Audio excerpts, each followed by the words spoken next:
السلام عليكم ورحمة الله متابعيني الأعزاء، يا رب تكونوا بأحسن حال وأفضل خير وأفضل. وبص أنا بحبكم. في فيديو النهاردة جايب لكم أفضل 9 ألعاب عالم مفتوح بدون إنترنت.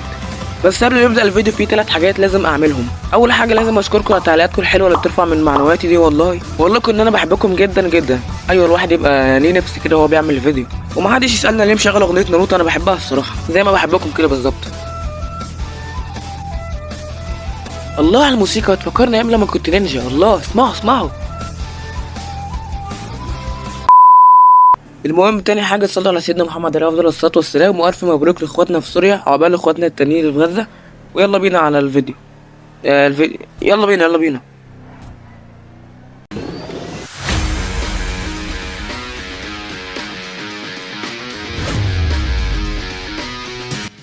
وأول لعبة معانا في فيديو النهاردة لعبة دود زيفت وور.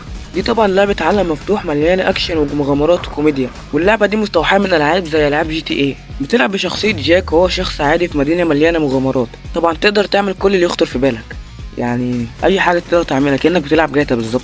يعني من استكشاف المدينة وسرقة السيارات لعمل فوضى ومطاردات الشرطة. ولو هنقول قصة اللعبة فهي قصة بسيطة جدا. بتعيش كشخص عادي في مدينة مفتوحة، وبتقدر تختار طريقك بنفسك، سواء كنت تعيش بسلام أو تتحول لواحد بيعمل مشاكل. طبعا اللعبة فيها مميزات كتير، يعني الميزة رقم 1 استكشاف المدينة واسعة وفيها مناطق مختلفة زي الشوارع والمحلات والحدائق والبحر. والميزة رقم 2 قيادة المركبات، تقدر تسرق أي عربية وتركب أي عربية شرطة، وموتوسيكلات وطيارات، فيها حاجات كتير أوي زي جاتا. وانا الصراحه انا حملت اللعبه وطلع فيها مود تختيم، يعني تقدر تختم اللعبه. في ناس صحابك بيبقوا في السجن بتروح تحررهم وتعملوا مهمات مع بعض كده. فانت لو عايز لعبه عالم مفتوح واكشن ومغامرات ومضحكه في نفس الوقت، اللعبه دي مناسبه ليك.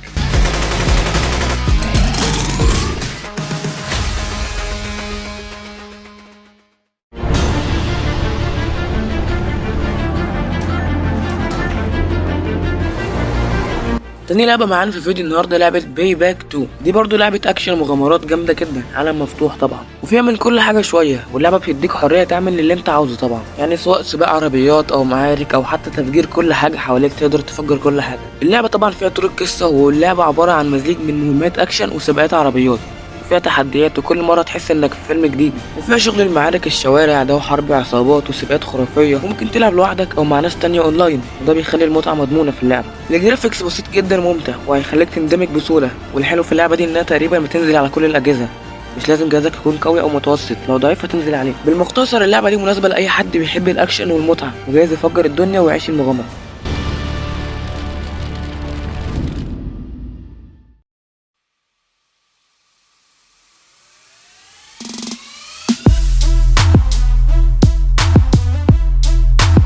تالت لعبة معانا لعبة ميد اوت 2. دي لعبة اكشن وعالم مفتوح زي لعبة جراند زيفت اوتو، نفس جرافيك وكل حاجة زي جي تي ايه بالظبط. يعني بتخليك تعيش جو اكشن في مدينة كبيرة مليانة مطاردات ومليانة معارك وسباقات. اللعبة فيها حرية تامة في التفاعل مع البيئة، يعني تقدر تعمل اللي انت عايزه في المدينة، سواء قيادة السيارات او قتال عصابات او حتى الهروب من الشرطة، وتقدر تبقى شرطي كمان. وطبعا اللعبة ليها مميزات كتير، زي مثلا عالم مفتوح كبير جدا، المدينة مليانة اماكن ممكن تروح لها وتستكشفها، ومعارك واكشن تقدر تشارك في معارك مع عصابات او حتى هروب من الشرطة في شوارع المدينة. فيها مركبات متنوعة، فيها انواع مختلفة من السيارات والشاحنات، وحتى فيها دبابات وطيارات. وبرضه الحلو فيها اوضاع لعب جماعية مالتي بلاير، تقدر تلعب مع ناس تانية اونلاين في منافسات كتيرة واكشن مع بعض. ورسوماتها حلوة 3D، تصميم اللعبة ممتاز، هتحسه كأنك في مدينة حقيقية. فنصيحة ليك لو عايز لعبة فيها اكشن ومعارك زي لعبة جي تي ايه، لعبة ميد اوت 2 هتكون ممتعة ليك. حملها وجرب السباقات والمعارك وكل الحاجات الموجودة في المدينة.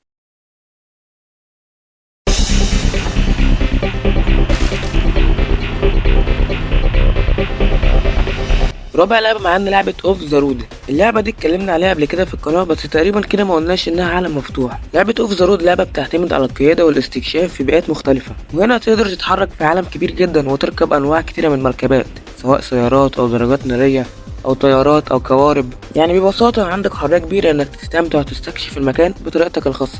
وتعالوا نتكلم عن مميزات اللعبة. اول ميزة فيها هي عالم مفتوح ضخم. اللعبة فيها عالم كبير جدا تقدر تستكشفه، وفيها اماكن متنوعة زي الغابات والصحاري والجبال. وطبعا فيها مركبات كتيرة، عندك مجموعة كبيرة من المركبات زي العربيات والشاحنات والقوارب والطائرات زي ما قلنا من شوية. وطبعا كل مركبة ليها طريقة قيادة مختلفة، وده بيخلي اللعبة ممتعة وواقعية بزيادة. وبرضه فيها مهام وتحديات، هتلاقي مهام زي نقل البضائع من مكان لمكان، او تحديات بوقت معين زي سباقات او اجتياز طرق وعرة. ورسومات اللعبة جامدة جدا الصراحة، الجرافيك في اللعبة ممتاز، بتحسسك كأنك بتسوق العربية في أماكن حقيقية كده. وأهم حاجة في اللعبة إنك تقدر تلعبها أوفلاين، اللعبة بتشتغل من غير إنترنت زي ما قلنا، يعني تقدر تلعبها في أي وقت. وخامس لعبة معانا على طول كده لعبة نو روبوت نو لايف. دي برضو لعبة أكشن بتحكي عن عالم مستقبلي معتمد بشكل كبير على التكنولوجيا والروبوتات. القصة بتاعت اللعبة بيتم اكتشاف نوع جديد من الروبوتات الذكية اللي هي بقت تهدد البشرية، وهنا أحداث اللعبة بتبدأ بعد الكارثة اللي حصلت بعد هجوم الروبوتات، وبطل اللعبة بيحاول ينجو ويكشف عن السر اللي خلى الروبوتات يثوروا ضد البشر. البطل مش لوحده، لكن في مجموعات من الناجين بيحاولوا يوقفوا الروبوتات ويحاربوا للنجاة من تهديداتهم المستمرة. اللعبة بتعتمد على أسلوب أكشن قوي جدا مع بعض العناصر الاستراتيجية. بتكون اللعبة في عالم مفتوح، لكن في نفس الوقت بيكون في مناطق معينة لازم تروح على تنفيذ المهام الرئيسية. في كل مرحلة هتواجه روبوتات معقدة جدا، كل نوع منها ليه خصائص مختلفة وأسلوب قتال خاص بيه. عشان تكسب المعركة هتحتاج تستخدم مجموعة متنوعة من الأسلحة والتقنيات المتقدمة. وخلي بالكم اللعبة حصلت على تقييمات كويسة جدا من اللاعبين بسبب الجرافيك المميز والأكشن السريع. فلو أنت عايز لعبة عالم مفتوح وليها علاقة بالمستقبل، حمل اللعبة دي.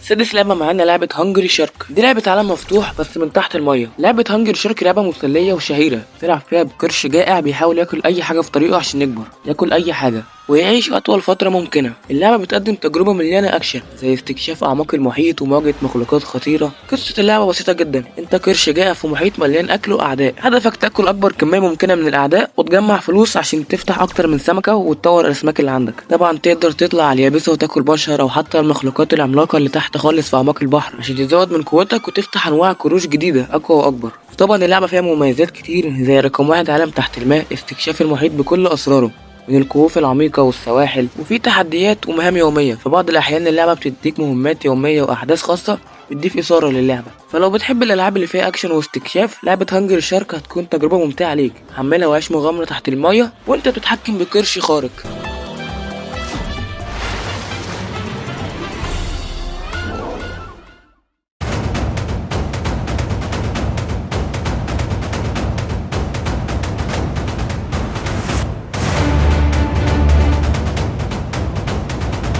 سابع لعبة معانا هي من أفضل ألعاب الأندرويد ومن أفضل ألعاب العالم المفتوح اللي نزلت، لعبة دير سيميوليتر أو محاكي الغزالة. هي اتكتب كده، أنا معرفش ايه الإيه اللي أنا قلتها دي، بس هو قريتها كده وخلاص مش مهم. قبل ما أقول لكم مواصفات اللعبة دي عايز أقول لكم إن أنا كنت محملها والصراحة عجبتني جدا، لازم تحملها كلكم. دي لعبة محاكاة كوميدية وغريبة، بتلعب فيها بغزالة عندها قدرات خارقة وبتعيش تجربة مليانة فوضى ومليانة ضحك في عالم مفتوح. الغزالة في اللعبة بتقدر تعمل أي حاجة تيجي في بالك مجنونة، زي تدمير المباني، قتال الحيوانات مسلحة. بص الغزالة هتعمل ايه، اتفرجوا هتعمل ايه. ازاي يعني ازاي؟ اللعبة دي يا جماعة جاية من كوكب تاني، ولا النهاية بتاعت اللعبة، النهاية دي بتاعتها حاجة تانية خالص. اللعبة معاك عالم مفتوح، ولو عايز تختمها وتلعب مود القصة موجود برضو في اللعبة. يعني من الآخر اللعبة دي لازم تبقى على موبايلك، اللعبة دي جامدة فوق ما تتخيلون. اللعبة فيها روبوتات، ممكن تبقى ساموراي، ممكن تعمل حديقة، ايه اللي انت عايزه موجود في اللعبة دي. الوصف يعجز عن بص بيعمل ايه ده بيخلي البقرة تطير من.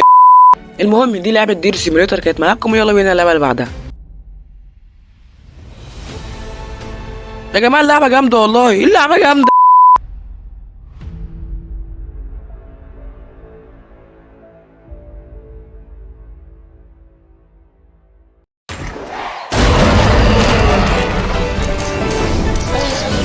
تامن لعبة معانا في فيديو النهاردة لعبة هانجري دراجون. دي لعبة من تطوير شركة يوبي سوفت، نفس شركة هانجري شارك اللي اتكلمنا عليها من شوية لو حد فاكر. هنا بقى الوضع مختلف، التانية كانت بتتحكم بسمكة قرش، هنا بتتحكم في تنين جعان بيحاول ياكل كل حاجة يقابله في وشه. أنا بغني راب ولا إيه؟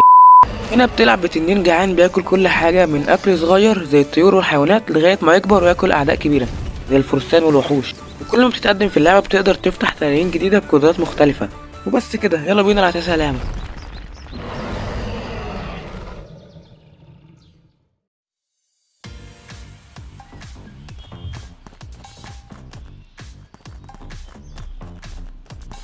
واخر لعبه معانا في فيديو النهارده لعبه اكس سرفايف. دي لعبه بقاء في عالم مفتوح بتجمع بين البناء والاستكشاف والمغامره، بتدخلك في تجربه خيال علمي وبتعيش على جزيرة مليانة تحديات، وبتبني منشآت وبتجمع موارد عشان تحافظ على حياتك. اللعبة دي بتتميز بجرافيك جميل وحرية كبيرة في التصميم والبناء. بتبدأ اللعبة هنا بشخصيتك عالقة على جزيرة غريبة مليانة مخلوقات غريبة وتضاريس مختلفة. الهدف الأساسي إنك تجمع موارد وتبني قواعد وتحمي نفسك من الأخطار، والمرة كده مع استكشاف الجزيرة للنجاة والبقاء على قيد الحياة. اللعبة بتتميز بجرافيك عالي الجودة، تجربة ممتعة في عالم مفتوح، ونظام بناء متقدم بيسمح لك تصمم كل حاجة بنفسك. وطبعا كالعادة زي كل أسبوع اللعبة بيكون ليها ميزات كتيرة، بس مش هنقدر نتكلم عنهم ليه؟ عشان صلاة الجمعة. فوزية،